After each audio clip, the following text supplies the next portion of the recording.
किसान विरोधी काला कानून वापस लो, वापस लो, वापस लो, किसान विरोधी काला कानून वापस लो, वापस लो, वापस लो। नमस्कार दोस्तों, जिस देश में प्रधानमंत्री ने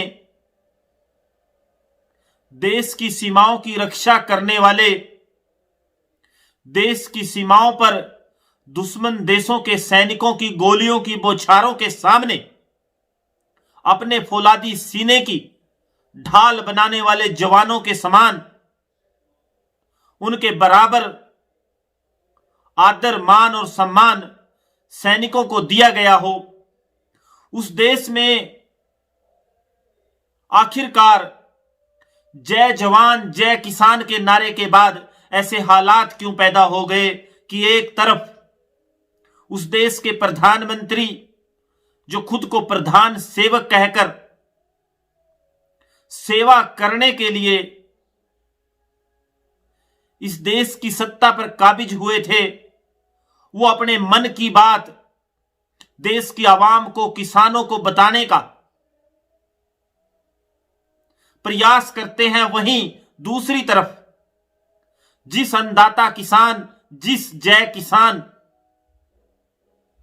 के लिए वो मन की बात का कार्यक्रम प्रधान सेवक का था, वो अन्नदाता किसान प्रधान सेवक या प्रधानमंत्री की उस मन की बात को सुनने से इनकार कर देता है। थाली और ताली जो कुछ दिन पहले उस किसान ने प्रधान सेवक के कहने पर कोविड-19 महामारी के संक्रमण को खत्म करने के लिए या कोविड योद्धा जिनको जो फ्रंट लाइन पर थे, डॉक्टर और दूसरे लोग, उनके सम्मान में बजवाया था, वो आज उस प्रधान सेवक, उस प्रधानमंत्री के विरोध में अन्नदाता किसान थाली और ताली बजाकर विरोध करता है। वहीं दूसरी तरफ प्रधान सेवक 18,000 करोड़ रुपए किसानों के खाते में डालकर न केवल देश की आवाम को बल्कि अन्नदाता किसान को एक संदेश देना चाहता है कि यह सम्मान निधि, किसान सम्मान निधि सरकार किसानों को दे रही है, सरकार किसान हितैषी है। लेकिन इस सब के बावजूद भी अन्नदाता किसान इस कंपाती ठंड में दिल्ली की सीमाओं पर बैठकर उसी प्रधान सेवक को अपने मन की बात बताने के लिए, अपने भय और शंकाओं के निवारण के लिए मिलना चाहता है, उसको बताना चाहता है कि जो 3 कानून आपने बनाए वो तीनों कानून खेती और किसानी को बर्बाद करने वाले हैं। लेकिन आखिरकार क्यों ऐसी स्थितियां देश में पैदा कर दी गई कि एक तरफ पूरी सरकार, भारत सरकार, मंत्रियों की फौज, भारतीय जनता पार्टी का पूरा प्रचार तंत्र, सामियाने रैली और देश भर में मंत्रियों की, भारतीय जनता पार्टी से जुड़े नेताओं की विशेष ड्यूटियां कि वो ये सुनिश्चित करें कि किसान जब प्रधान सेवक अपने मन की बात कहेगा उसको सुने, और दूसरी तरफ अन्नदाता किसान थाली और ताली बजाकर उस मन की बात का विरोध करता है, क्योंकि उस मन की बात में अन्नदाता किसान का दुख और दर्द शामिल नहीं है। 18,000 करोड़ रुपए का किसान सम्मान निधि का खूब जमकर प्रचार किया गया और प्रधान सेवक ने अपनी चर्चा के माध्यम से, अपने मन की बात के माध्यम से इस संवाद जो उन्होंने किसानों के साथ करना चाहा, यह किसान आंदोलन को कमजोर करने का और किसान को गलत बताने का, भ्रमित बताने का प्रयास किया,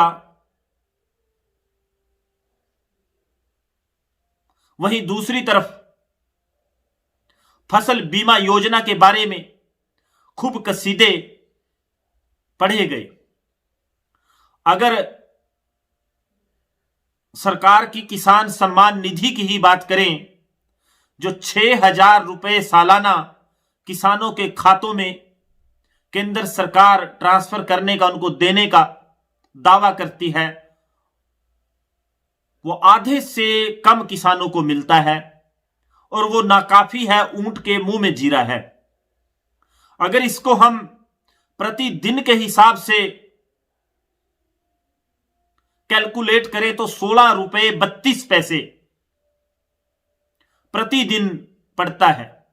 आप खुद सोचिए, विचार कीजिए कि क्या 16 रुपए 32 पैसे में गुजारा कर सकता है, खेती किसानी कर सकता है, या क्या क्या कर सकता है या क्या नहीं कर सकता। फसल बीमा की अगर बात करें, उसका खूब जमकर प्रचार किया गया, किसानों के खातों से जबरन पैसे काटे गए। 500 रुपए एकड़ के हिसाब से किसानों के खाते से पैसा काटा जाता था और इतना ही अनुदान सरकार की तरफ से दिया जाता था। लेकिन उसकी नियम और शर्तें जो थी वो बड़ी ही अव्यावहारिक थी। शायद ही किसी किसान को फसल बीमा का फायदा हुआ या नहीं हुआ हो, लेकिन बीमा कंपनियों को सीधे तौर पर एक बड़ा फायदा, एक जो वो मंदी के दौर से गुजर रही थी, उससे उभारने के लिए उनको सहयोग मिला। अगर आंकड़ों की बात करें तो 7,984 करोड़ रुपया किसानों से बीमा कंपनियों ने इकट्ठा किया और 5,373 करोड़ रुपया कुल किसानों को फसल बीमा के एवज में दिया गया। 2,000 करोड़ के करीब का फायदा किसानों से यहां बीमा कंपनियां कमाती हैं। आज जो खर्च सरकारी अमलों के माध्यम से इस व्यवस्था पर किया गया कि प्रधान सेवक की इस वार्तालाप को, इस संवाद को, इस मन की बात को लोग सुने, उस पर जितना खर्च किया गया, अगर वो ही किसानों को दे दिया जाता तो किसानों का भला होता। इसके अलावा जो प्रधान सेवक आज अपनी चर्चा के दौरान नजर आए, वो गुस्से में नजर आए। शायद गुस्से का कारण जो आज पूर्व प्रधानमंत्री श्री अटल बिहारी वाजपेयी के जन्म दिवस के अवसर पर जब वो संसद के भवन में गए और वहां जो विरोध उनका किया गया, शायद उनको अनएक्सपेक्टेड था, अप्रत्याशित था। साहिब सोच रहे थे या सोच रहे होंगे कि उनका विरोध करने वाला कोई नहीं, लेकिन जो हाव भाव नजर आए वो गुस्से वाले थे। इस सब से परे हटकर किसान को 16 रुपए 32 पैसे प्रतिदिन के हिसाब से देकर उसके ऊपर एहसान जताने वाले और अन्नदाता किसान को पूरी सरकारी व्यवस्था, पूरी मंत्रियों की फौज के माध्यम से जबरदस्ती अपने मन की बात सुनाने वाले और अन्नदाता किसान के द्वारा जब देश का कोई प्रधानमंत्री अपनी बात कह रहा हो, उसका देश की आवाम, अन्नदाता किसान ताली और थाली बजाकर विरोध कर रहा हो। साहिब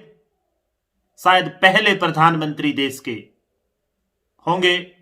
यह भी एक नया रिकॉर्ड उनके नाम दर्ज होगा। और सोचने विचार करने की बात है कि राजनीतिक हठधर्मिता छोड़कर अन्नदाता किसान के दुख दर्द को समझिए और ये जो कानून आपने थोपने का काम किया, जिनके ऊपर देश के बड़े से बड़े अर्थशास्त्रियों ने भी सुझाव के माध्यम से आपको पुनर्विचार करने का, इनको वापस लेने का सुझाव आपको दिया, आप इन कानूनों को वापस लेकर अन्नदाता किसान के साथ संवाद स्थापित कर, जो आपकी प्रदेश सरकारों ने हरियाणा जैसे प्रदेशों में अन्नदाता किसान के साथ या उनके बारे में बयानबाजी के माध्यम से उनको अपमानित करने का काम किया, उसके लिए क्षमा मांगने का काम करें। उससे आपके साथ जुड़े लोगों का राजनीतिक कद बढ़ेगा, एक नया सुखद संदेश देश भर में जाएगा। धन्यवाद। जय हिंद, जय किसान, जय मजदूर।